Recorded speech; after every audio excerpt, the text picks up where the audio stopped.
okay. I don't know you, and you don't know me, but I have a lot of respect for Trevor, so I'm going to treat you with the same respect and talk to you more like I would to a friend than a student, which is why I'm going to start with a funny story about coconuts instead of ideas or talking about me.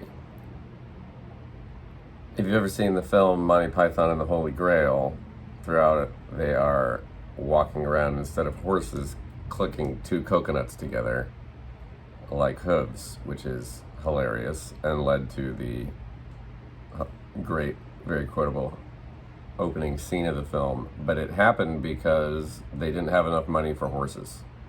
They got to the point where they're going to make a movie about knights, can't have horses. Instead of giving up, they came up with this coconuts joke that led to great fruit comedy. So the idea behind that is not only is there a solution to every problem, no matter how impossible it seems, but there's opportunities in every problem.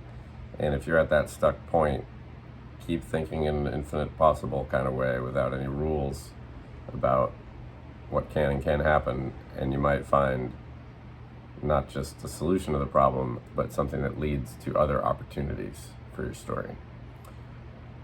So for my story, I don't talk about this a lot, but I'm going to do it for you. I studied film at Yale, was completely sure that I was destined for great things that I never did.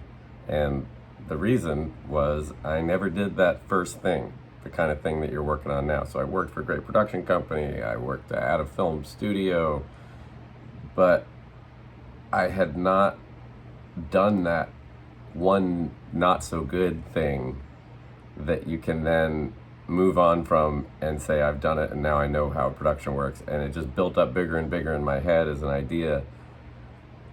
And the reason I'm telling you this is how important it is to just make something and to finish it and to throw everything you have into it, free from this is it good, is it bad thing.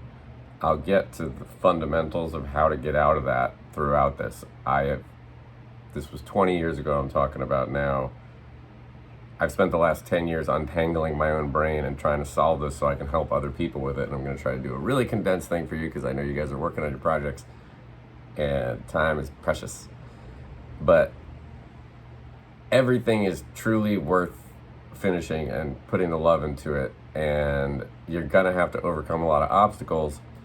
And the biggest obstacle to that is just this fundamental thing that no creator loves their finished product the way an audience can. So you've grown up seeing these amazing things and imagining that when someone made them, they can see it for what it is, but they can't be surprised by something. I was gifted by this weird experience where I read something I didn't know was mine, and I loved it way more than I've ever loved anything that is mine, because my critical head, and at the studio when we used to go watch films to decide whether to buy them, I remember thinking about, with all like the politics of the studio and the pressures on people, they cannot judge if this thing is good. And when you're sitting in the edit suite and looking at something, you will think it sucks. That's gonna happen, and it's part of it. And I've talked to quite a few very accomplished creatives who never look at their stuff again. They're not sitting at home rewatching their movies, because you're watching it over and over and over, you're making it better and better, and then you put it out there, and it's just never gonna land for you. So don't have this idea that it should feel like your favorite movie to watch it. Just keep putting the love in, keep doing the work, and put in the time. And that time is a challenge in our modern world. I mean, I feel like you guys are a generation cursed by instant gratification for all these other things. Everything, time you're at a computer, a digital thing, we're used to having things go super easy. I got back into video games recently, and I admit I'm kind of enjoying it. But it makes it so easy to make stuff. There's never that time. It's like a building kind of playground game where I'm just like stuck and it sucks, and the hard work that gets you there. So then it's almost like, well, why, if I just want to make things, why not make things in this safe little sandbox? And the satisfaction when you make something with and for other people and have fought through the difficult parts is a whole other kind of gratification, and is well worth it. And just remember that when, if you're at a point that you could be working on the edit or shooting a little bit more or reshooting something, or it's a lot easier to go on the phone and look at cool stuff. This is that window where you can make the cool stuff. At the 11th hour, right before it's done, you'll feel all the pressure and you'll do it, but then you'll be out of time. While you have a little bit of time now, just plant little seeds, do like what you can do. And another great way to deal with that is through other people. Well, first, let me just zoom out and say that thing where you don't believe you can finish and you don't want to finish and you don't sit down to do the work is universal. It is totally normal. There's a great book called The War of Art, not The Art of War. That's about waging a land war in China, which I don't recommend. But the War of Art is about how we all have this resistance. It's a novelist who redefines all this I can't stuff that as just resistance, like it's a force of nature. And it changed my life because I was blaming myself for everything, being like, oh, I'm so stupid, I can't do this, why didn't I pick this up and do this and that? And then the blame becomes the shame and it gets worse and worse. It's like we just have resistance to doing things in general and to doing something unnecessary that's not important for survival. We're wired to maybe question whether it's worth it or not, and it's going to be different for every person. You're going to have your own ways of evading the work and of feeling that, oh, it's not good enough, or I just don't have the time, or whatever your excuses are. Powering through and getting any project done, especially first project or first big project, you're training that muscle. That is what you will depend on forever. It is what will separate people that get to do this across a lifetime and people who don't. It's pretty much all that will separate it, other than the persistence. That recognition of the thing in yourself that's going to try to hold you back, be okay with it, get used to powering through it, and your whole life these things are going to keep happening and go smoother. I had a really good conversation with Wes Anderson once, and I told him that I was struggling to I get stuff done. Like, I had good ideas and I wasn't doing it. I was, still at the end of college, and he was like, oh, me too. And I was like, well, you've made several of my favorite films. What are you talking about? He's like, if I didn't have my writing partner waiting at the restaurant that we sit to go write at, I would never finish anything. I would never get out of bed. And having other people to commit to and create a little team and work with, lean into that and find those people that will then force you to follow through, and just schedule the time to sit down and have that other person in the room, even if it's just a buddy that has no background or skills in this, just to, when you want to stand up, be like, no, come on, man, keep going, we're having fun. It's really valuable, and I told that story specifically so that you know that this is not like people who can and people who can't. It's just everybody. It's just part of the human animal that we have this resistance thing. So again, how it manifests for you is going to be different. Instead of having it be a failure thing, if you aren't doing stuff, just notice it, learn from it. This is really the beauty of learning, if you can shift that mentality. And things just fundamentally are not good or bad, because that's the main one, is this isn't any good because it's not done yet. You're eating a half-baked cake. It's not going to taste good, and as I said before, even when it's done, it won't taste the way you thought it was because you had a different vision and because yada yada. So look at it this way. Every film, your favorite film and the film you hate the most, on the internet somewhere, on IMDb or whatever, somebody saying it's the best movie of all time and somebody saying it's the worst movie of all time.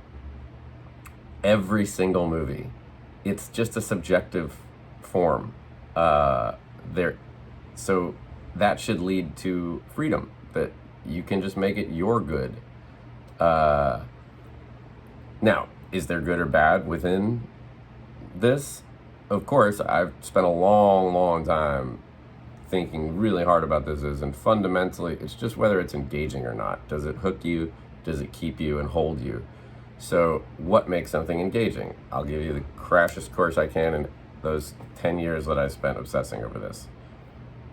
Number one, from like ancient wisdom and other film theorists, like the French film theorists that created the modern style of cinema, called it suture, which is like a stitch.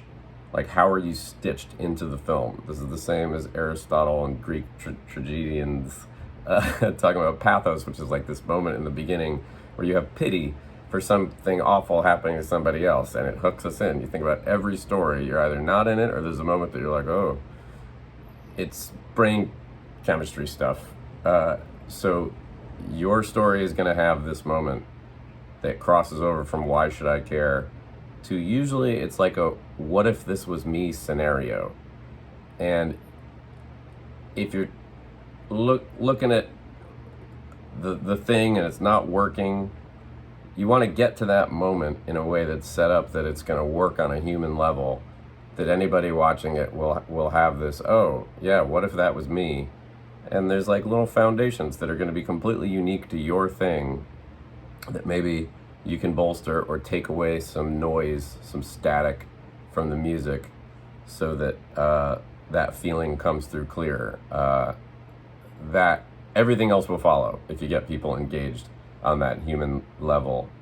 And then structure is a lot about unanswered questions. So if you have some unanswered questions, have you brought it up clearly?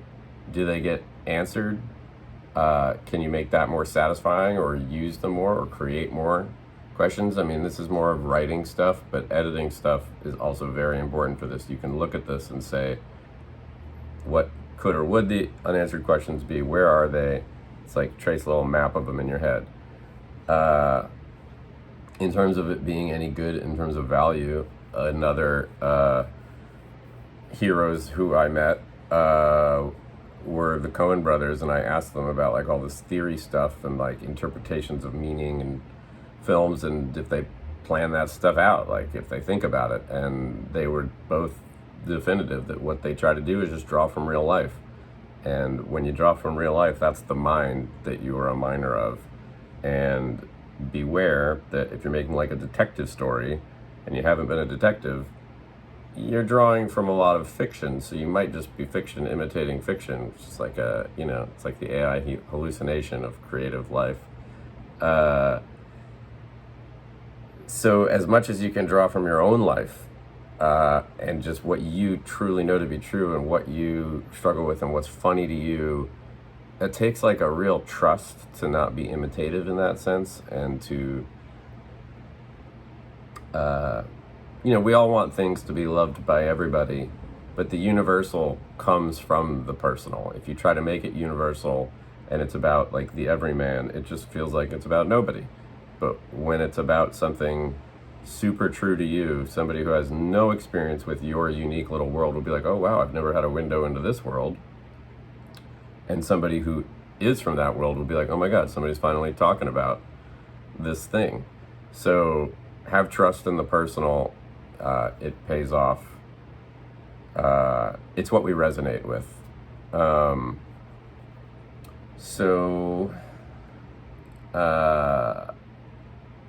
Yeah.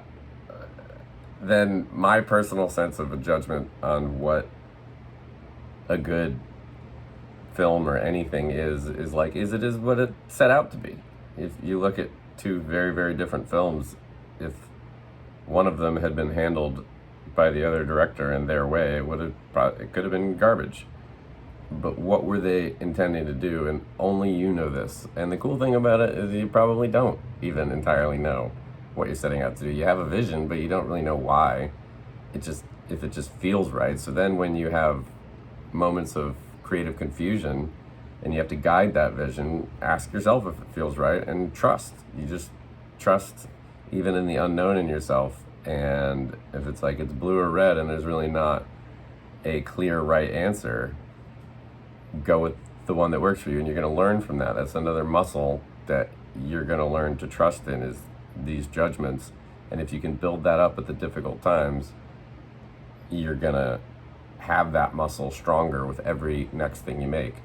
That first creative muscle is to just do it, power through it, and your work, you can learn that through action in doing it. And yeah, final advice, again from somebody else that then impacted me. I feel like it's more valuable that way. And he's India's most awarded cinematographer. It's unlikely you know him, but he said it to me over and over, and it eventually changed my life unexpectedly later writing books. Is that he makes every film that he works on, somebody else is directing, he's shooting, but he has one person that he knows, it's a different person every time, in mind, who's going to be in that theater watching. Not an abstract person, it's somebody he knows. And then when he has to make a choice, he thinks about that person sitting down watching it. And if there's no right answer, sometimes that can just, if you project into if it's going to work for that person you care about and know so well, it can be a hack to escape the pinball machine in your head. So, pinballing back to the beginning, making even the worst version of whatever you're working on is so worth it. It's the one thing to overcome that will separate those who get to do this in life and those who don't. And in our world, it's like,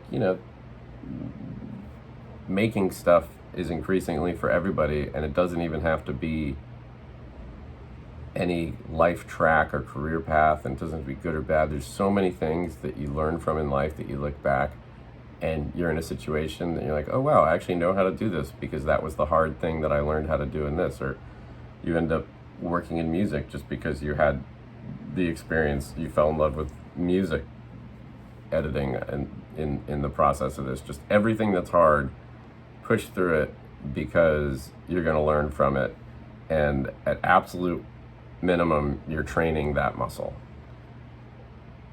So if you have that turn away urge, that's my central piece of advice. Realize that this is the moment that determines if it's a future of turning away, that I know from hard-won experience is not a great way to go through life. And I know from recent experience is extremely satisfying to overcome or even fail at overcoming and know you worked at.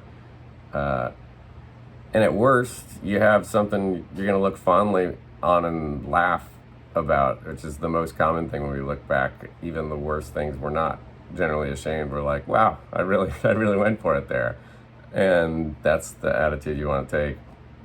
And you may make something that really surprises you in the end, how good it is. Just remember, like I said, that we don't get to see or be surprised by our own work. You can't be transported in the same way someone else will. So it's a message in a bottle thrown into the ocean of stuff, and someone else may love it more than you can imagine. So, and certainly more than you can imagine when you're in the edit suite. So just power through and keep again and again making leaps of faith.